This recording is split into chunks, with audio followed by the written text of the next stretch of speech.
Estimados estudiantes, vamos a iniciar esta nueva semana. La competencia que vamos a desarrollar es resuelve problemas de cantidad. Con la ficha interpretamos medidas de la presión arterial e índice de masa corporal. En la semana 16, día número 3. La situación 1 lleva por título la presión arterial. El Ministerio de Salud publicó en el año 2015 la Guía de Práctica Clínica para el Diagnóstico y Tratamiento y Control de la Enfermedad Hipertensiva. En esta tabla que vamos a mostrar a continuación se encuentra la clasificación de la presión arterial en personas adultas, ¿no?, de 18 años a más. Luisa se tomó la presión arterial, ¿no? Vamos a ver el caso específico de Luisa la semana pasada y tenía como medida una presión de 130 de presión sistólica sobre 78 de presión diastólica. La pregunta que vamos a desarrollar es ¿en qué categoría se encuentra la presión arterial de Luisa? Y vamos a representar la clasificación de la presión arterial en una tabla de intervalos. Muy bien. Estas son las dos preguntas que vamos a desarrollar. Ahora, veamos la tabla. Habíamos hablado de una tabla y esta es la tabla que muestra según lo publicado por el Ministerio de Salud. Entonces, si logras observar, en la tabla se habla de categorías, ¿no? Se habla de categorías, son 1, 2, 3, 4, 5. La categoría normal, ¿no?, una presión normal.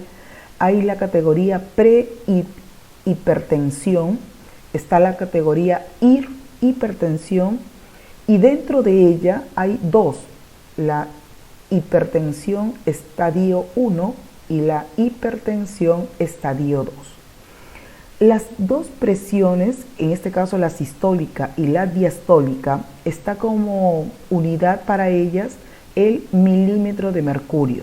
Hg es el símbolo químico del mercurio. Entonces tenemos la presión sistólica se mide en milímetros de mercurio, igual que la diastólica. Ahora, según la categoría, ¿ya?, una presión es normal cuando la presión sistólica es menor que 120, o sea, no llega a 120, sino una medida menor de 120, ¿correcto? Y en la diastólica es una medida menor que 80, o sea, no llega a 80, sino los menores a este número. En la prehipertensión comienza de el número o de la medida de 120, o sea, empieza de 120 hasta llegar a 139 como presión diastólica. Y en el caso de la sistólica, y en el caso de la diastólica tiene que empezar de la medida de 80 hasta llegar a 89. Si está dentro de este grupo, entonces la presión diastólica se cumpliría para este rango.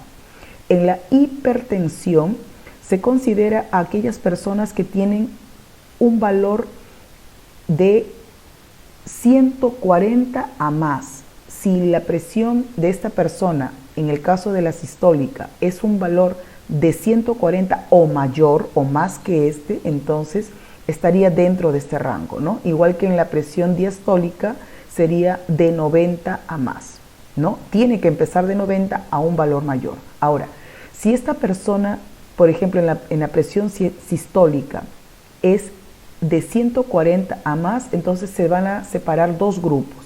La hipertensión estadio 1 es aquella persona que tiene un valor de 140 hasta 159. Y en el caso de la diastólica es de 90 sobre 100. O sea, siempre van a dar estos dos valores. Siempre para cuando te toman la presión, ¿no? Puedes preguntarle a tus padres, en alguna oportunidad quizás les han tomado la presión. En los hospitales generalmente cuando van a hacer alguna visita al médico, entonces generalmente siempre se les toma la presión y siempre dan dos valores, ¿ya? Y esos valores tienen rangos, por eso es importante la categoría en qué ubicación estará pues la persona que llega, ¿no? Y en el último En la última categoría tenemos a las personas que tienen valores de 160 a más y de 100 a más en el caso de la diastólica, de la presión diastólica. Ahora, ¿dónde vamos a observar con mayor detenimiento esto? En el caso de Luisa. ¿Qué cosa es la presión sistólica? Para entenderlo, es una presión arterial cuando el corazón late y bombea la sangre a través de las arterias. O sea, cuando la sangre, el corazón bombea ya la sangre a través de las arterias, entonces esa es la presión sistólica. Y esa presión es alta, ¿no? Porque va con fuerza. Cuando el corazón está bombeando, entonces se da ese trabajo, esa presión sistólica. Por eso es que este número siempre es un número alto, ¿ya? En el caso, por ejemplo, de un tensiómetro digital, que es el instrumento que se necesita para poder medir la presión, es el tensiómetro, siempre da dos valores. El valor mayor es la presión sistólica y el valor menor es la presión diastólica. Siempre van a mostrar estos dos, o siempre dan dos valores, ¿ya? El mayor es la sistólica y la menor es la diastólica. La presión diastólica es aquella presión arterial entre los latidos cardíacos. Es decir, cuando el corazón no está bombeando, ¿no? Es decir, la presión es baja, ¿no? Cuando el corazón no está bombeando la sangre, ¿no? Por eso el número diastólico siempre es más bajo, ¿ya? Y ahí se nota, pues, que siempre nos dan estos dos valores. Esto es en el caso, repito, para una presión normal, pero no todas las personas tienen la misma categoría, ¿no? No están en la misma categoría. Este es un tensiómetro digital y este es un tensiómetro ya que utilizaban antes, ¿no? Inclusive siguen usando esto. Este es el manómetro, que es donde se extraían los valores, ¿no? Y este es vamos a llamar así, la bombilla de goma, ¿no? Donde se hacía la presión para poder tomar, pues, vale la redundancia, la presión arterial de una persona. Vamos a hacer las preguntas para ir comprendiendo el problema. Sabes que los pasos siempre iniciamos con la comprensión del problema. Es importante. Vas a contestar las siguientes preguntas. ¿Qué datos brinda la situación? Recuerda que esto está en la primera parte del problema. ¿Qué datos nos han dado para poder resolver el problema? ¿No? ¿Qué conocimiento matemático está relacionado con la presión arterial? Para este caso vamos a tratar un tema específico. Y si has notado, yo he hablado sobre los valores que van a ir desde un valor hasta otro valor, ¿no? Entonces, en este caso nosotros hablábamos ya de un tema que era importantísimo y tratamos en la semana número 9 este tema, que fue el caso de los intervalos de números reales. Ese sería el conocimiento matemático, ¿no? Que vamos a relacionarlo con este tema de presión arterial. En el caso del 3, la pregunta 3, ¿qué instrumento se utiliza para medir la presión arterial? También ya hemos hablado de eso, ¿qué instrumento se necesita? ¿Qué nos pide la situación? Muy bien, estas son las preguntas retadoras que vamos a responder del problema. Vamos a tratar de ver el tema de intervalos, como te decía, dando unas nociones previas de este tema, como por ejemplo, ¿qué es un intervalo? El intervalo es un subconjunto, ¿ya?, del conjunto de números reales. Sabes que el conjunto de números reales es un conjunto infinito. Hay infinitos números reales en la recta real, ¿no? Pero de este infinito conjunto de números reales podemos tomar un grupo. A ese grupo se le llama el subconjunto, ¿no? Un conjunto más pequeño de este total que es infinito, que corresponden obviamente pues con los puntos de un segmento de la recta real, ¿no? Vamos a verlo de una manera clara. Un intervalo se puede graficar en la recta real y sabes que la recta real es infinita y vamos a tener dos extremos. Para el lado izquierdo tenemos al infinito negativo y para el lado derecho tenemos a los positivos, ¿no? En este caso coloco infinito no como un número. El infinito no es ningún número, sino es solamente un símbolo que me da a entender que esto no tiene fin, ¿no? Por eso es infinito, y este para el lado negativo también es infinito. Ahora, ¿Cómo se grafica? Se tiene que ubicar los números reales en la recta real, ¿no? Y para eso, por ejemplo, podemos tomar, recuerda que el infinito no es un número, ya lo hemos indicado, podemos tomar, por ejemplo, un valor. Este valor lo vamos a colocar, es un número obviamente, pero ahorita lo vamos a colocar como letra. Este es una letra o un valor que ahorita lo estoy representando como la letra A. Para el otro lado, el otro extremo sería el valor para B. Entonces, de toda la recta real solamente voy a tomar un grupo. Recuerda que este grupo se le llama el subconjunto. Entonces lo vamos a graficar como un rectángulo. Dentro de este grupo están los números que voy a ubicar dentro del intervalo. Aquí hay un conjunto de números, ¿ya? Que es un subconjunto de toda la recta real. ¿Estamos de acuerdo? Entonces, dentro de este grupo te decía que está de amarillo, vamos a tomar un número X. Este número está dentro del intervalo, ¿no? Cumple o satisface el intervalo. Ahora, los símbolos. Estos corchetes, no sé si ves unas líneas pequeñitas acá que salen, unas líneas pequeñitas, cuando están hacia adentro se llama intervalo cerrado. Cuando esas líneas pequeñas salen hacia el exterior, hacia afuera, se llama intervalo abierto. Estos símbolos los vamos a usar cuando hagamos la notación de intervalo. Ahora, en el gráfico se colocan también dos tipos de símbolos. Cuando el extremo sea abierto, se coloca una bolita sin pintar. Y cuando el extremo sea cerrado, se coloca una bolita pintada. Ahora, ¿qué entendemos de intervalo cerrado?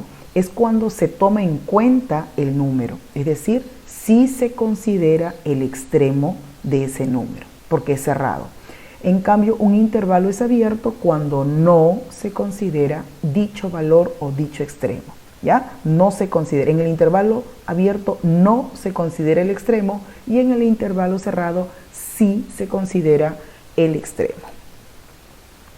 Ahora vamos a ver algunos ejemplos, ¿no? Por ejemplo, si yo quisiera darle lectura a este intervalo, el símbolo me indica cerrado en -5, ¿ya? Cerrado, o sea, sí considero el -5 y abierto en 3, ¿no? O sea, no considero el número 3, sino todos los que están antes del 3, ¿ya? Entonces se leería cerrado en -5, abierto en 3. Otro ejemplo, por ejemplo, acá tenemos los dos extremos son abiertos, entonces abierto en 3, abierto en 12. No considero el 3, no considero el 12, pero sí los números que están entre estos dos, ¿ya? No se considera los extremos porque son abiertos, pero sí voy a considerar los números que están dentro de este grupo. Y un tercer ejemplo, por ejemplo, acá es abierto en el infinito negativo hasta el 3,2 cerrado. Acá todo infinito, así sea positivo o negativo, un infinito siempre es intervalo abierto. Aquí sí se considera el 3,2 porque es intervalo cerrado, ¿no? Entonces, vuelvo a repetir, el intervalo es cerrado cuando sí se considera a ese extremo y un intervalo es abierto cuando no se considera el extremo. Ahí tienes ya algunas preguntas para ir desarrollando, que es la parte de comprensión. Todo esto te vamos a ir indicando. Ahora, ¿qué más debes tener en cuenta? La clasificación. ¿Cuántos tipos de intervalo existen? Para esto te los voy a mencionar. Tenemos al intervalo cerrado, al intervalo abierto, a los intervalos semiabiertos y a los intervalos ilimitados. Vamos a ir viendo cómo es el caso de cada uno. Aquí tenemos, por ejemplo, ¿ya? Que el intervalo 1 sería aquí. Intervalo 1 es cerrado en el extremo A, cerrado en el extremo B, ¿no? Así se leería, cerrado en A, cerrado en B. En su notación conjuntista se trabaja así. Un X, que es un número cualquiera, dice que es mayor o igual. Esta línea se leería mayor o igual que A y menor o igual que B.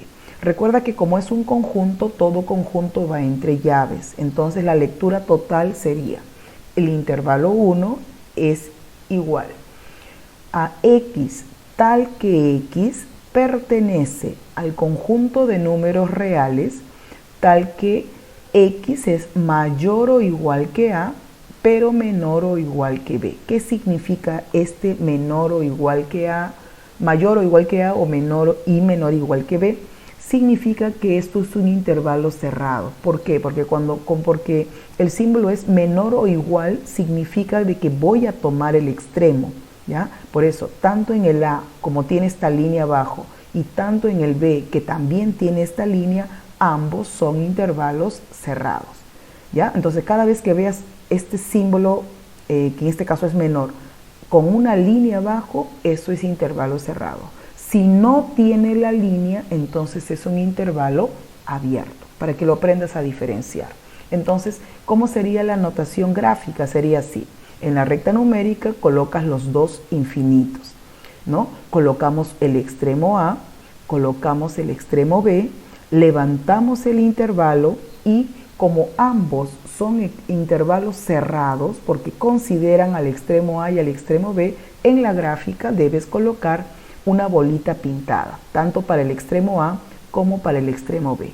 Dentro de este grupo hay un número, cualquiera, que en este caso dice que es X. Entonces, así sería su forma gráfica. Esta es la notación conjuntista de conjunto y acá tenemos a la notación de intervalo con su símbolo, ¿ya? Ahora pasamos al intervalo abierto. Recuerda que el intervalo abierto es cuando estas rayitas pequeñas, ¿no? Están hacia el exterior, están hacia afuera, ¿no? En cambio este de acá están hacia adentro. Aquí se leería, el intervalo 2 es X tal que X pertenece al conjunto de números reales tal que X, ese número que no conocemos quién es mayor que A, es más grande que A, mayor que A, pero menor que B, ¿ya? Ambos, como no tiene esa línea debajo como en el caso anterior, ambos no voy a considerar los extremos A y B, pero sí los números que están adentro de ellos, ¿no? O entre ellos. Entonces, en la gráfica sería así. Colocamos los dos infinitos, colocamos el extremo A, colocamos el extremo B, levantamos el intervalo y como es un intervalo abierto, no se consideran los extremos, entonces se coloca bolitas sin pintar. Esto es intervalo abierto. Este es intervalo cerrado, ¿ya? Aprende a diferenciarlos. Ahora, en el caso de los intervalos semiabiertos, ¿qué significa? Que vamos a combinar estos dos. Estos dos anteriores, aquí los dos eran cerrados, aquí los dos eran abiertos, ahora aquí vamos a combinarlos. Vamos a trabajar intervalo abierto y cerrado a la vez. Es decir, por ejemplo, en el intervalo 3 tenemos que X, tal que X pertenece a los reales, donde X es mayor o igual que A. Acá sí es cerrado porque tiene esta línea abajo, ¿ya? En A sí es cerrado, pero menor que B. Acá no está esta línea, entonces esto es abierto y en este caso es cerrado. ¿Cómo sería la gráfica? Me olvidé los valores de X arriba. La gráfica sería los dos infinitos, ubicamos el A, ubicamos el B y acá estaría el intervalo. Pero, ¿cómo es el caso del intervalo abierto y cerrado? Para A es intervalo cerrado. Entonces, ahí vamos a colocar una bolita pintada. Y para el caso de B, como no tiene la línea abajo, entonces es un intervalo abierto. No consideramos al extremo B, pero sí consideramos al extremo A. Y en el caso del intervalo 4 es similar, ¿ya?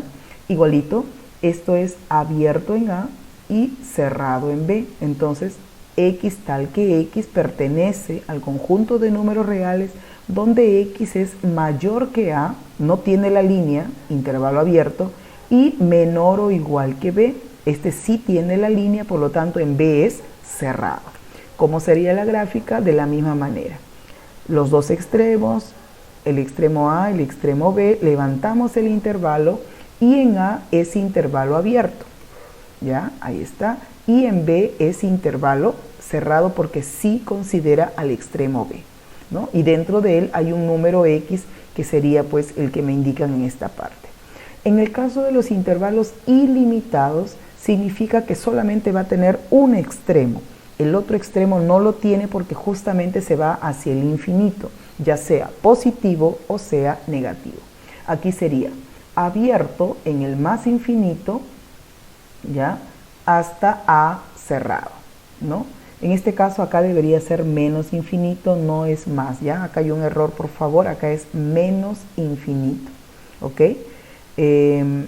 Y en el otro caso sería X tal que X pertenece al conjunto de los reales donde X es menor o igual que A, o sea, todos los menores a la letra A. Lo vamos a ver de manera gráfica. Acá tenemos a los dos extremos y por acá vamos a ubicar el extremo A. Como verás, solamente tiene un valor de extremo, no tiene el otro. En cambio, estos sí tenían dos valores de extremo. Acá también, ¿no? Dos valores. Este solamente tiene uno. ¿Qué hacemos cuando solamente hay un valor? Igualito, ubicas el valor y levantas el intervalo. ¿Y cómo sé que va para el menos infinito? Porque dice que son menores. Entonces, después que tú ubicas el valor de A, ¿dónde irían? ¿No? ¿Dónde irían los menores? Este es A. ¿Dónde irían los menores? Siempre va para el lado negativo y los mayores para el lado positivo. En este caso es menor o igual. Entonces, los menores que A están para este lado. Por esa razón, levantamos el intervalo hacia la izquierda, ¿ya? Y como tiene la línea abajo, entonces A es un intervalo cerrado. Ahora, otra manera que te puedes guiar es con esta puntita. Mira, si logras aquí, donde estoy colocando el puntero, ¿ya? Aquí hay una puntita que va señalándome hacia la izquierda. En cambio, esta puntita señala hacia la derecha, ¿no? También te puedes guiar ahí. Si esto apunta hacia la izquierda, entonces el intervalo jala a la izquierda, ¿no? Y dentro de todo este grupo que está acá, aquí estaría pues cualquier valor de X, que es lo que me están indicando acá. X es un valor menor o igual que la letra A. Y en el caso del segundo, dice que es abierto en B hasta el más infinito. Este sí es más infinito porque el más infinito sí está para el lado derecho. Y acá sería que X tal que X pertenece a los reales tal que X es mayor, no tiene la línea abajo, mira bien, es intervalo abierto, entonces es mayor que B. Esta letra B es la letra que tú puedes considerar otras también, ¿no? En este caso, en la gráfica sería así. Ahí están los dos infinitos, ubicamos el valor. Yo he vuelto a poner A, pero es la letra es lo de menos, puede ser A, B, no interesa, es un número cualquiera al final. Levantamos el intervalo. Ahora, como es sin la línea abajo, ya, sin la línea, entonces es un intervalo abierto, ¿ok? Y esta puntita me indica hacia dónde. Esta puntita está indicando hacia la derecha, entonces el intervalo jala a la derecha. Y también lo puedo entender porque X es mayor que B. ¿Y dónde están los mayores? En este caso que A, ¿no? A, B, la letra es lo de menos. Los mayores siempre están para el lado derecho, o sea, hacia el más infinito. Y como te decía, no tiene la línea acá abajo, aquí no tiene la línea, entonces vamos a colocar el intervalo abierto. Y dentro de ellos hay un valor X que es un número cualquiera. Entonces la gráfica se maneja de esta manera, que lo vamos a trabajar más adelante, pero ya no con letras. Estos ya se van a convertir en números reales. Ahora, vamos a diseñar la estrategia o plan. Acá quiero que estés atento, por eso es importante que sigas toda la secuencia del video, porque a medida que avancemos yo voy a ir mencionando los pasos o el procedimiento que se debe seguir, para que luego completes esta información, ¿ok? Atentos por favor, porque vamos a empezar a indicar los pasos que vas a desarrollar. Vuelvo a indicar, mira todo el video. Aquí tú lo vas a desarrollar ya en la ficha. Ejecutamos la estrategia o plan. Aquí viene el primer paso. Lo primero que vamos a hacer es, en la tabla, ¿te acuerdas que al inicio nos daban una tabla? Vamos a identificar los datos de la presión arterial sistólica, que en este caso tiene Luisa, ¿ya? Entonces, lo primero que hay que hacer es identificar en la tabla en qué categoría está, pues, ¿no? La presión que le midieron a Luisa. Entonces, la primera pregunta es, este es el primer paso y vamos a contestar la primera pregunta retadora. Recuerda que la primera pregunta era ¿en qué categoría se encuentra la presión arterial de Luisa? Entonces vamos a mencionar, recordando el dato que nos dieron, que Luisa se tomó la presión arterial y tenía 130 de presión sistólica. Ahorita solamente nos vamos a centrar, como te decía acá, en la tabla de la presión arterial sistólica y por eso lo he resaltado de azul. Sobre 78 de presión diastólica. Esto lo vamos a ver en un ratito más. Ahorita me voy a centrar solamente en la presión sistólica. ¿Cuánto mide para Luisa? 130. Muy bien, veamos. Esta era la tabla, ¿ya? Esta tabla estaba en la parte inicial. Le he quitado la parte de la diastólica porque lo vamos a ver en un ratito más. Ahorita me voy a centrar solamente en la presión sistólica. Dice que Luisa tiene 130 de presión sistólica. Entonces lo que tienes que hacer es ubicar dónde, en qué categoría ahorita, de acuerdo a este número, que es 130, está la presión sistólica de Luisa. Dice que acá están los que tienen menores que 120 y 130 obviamente no está ubicado en este grupo. ¿En qué categoría entonces estaría ubicada el valor de 130? El número 130 estaría en este grupo, porque acá están los de 120 hasta 139. Entonces, dentro de este grupo está el 130, por acá estará. Entonces, quiere decir que la presión sistólica de Luisa está en la categoría de prehipertensión, ¿ya? O sea, no es una hipertensión todavía, pero ya está en un valor donde puede tener prehipertensión y aquí sí hay que tener cuidado, ¿no? Lo normal es un valor menor de 120, pero Luisa tiene un valor de 130, entonces ya está en esta categoría. En conclusión, atendiendo la presión sistólica, Luisa se encontrará en una categoría de prehipertensión.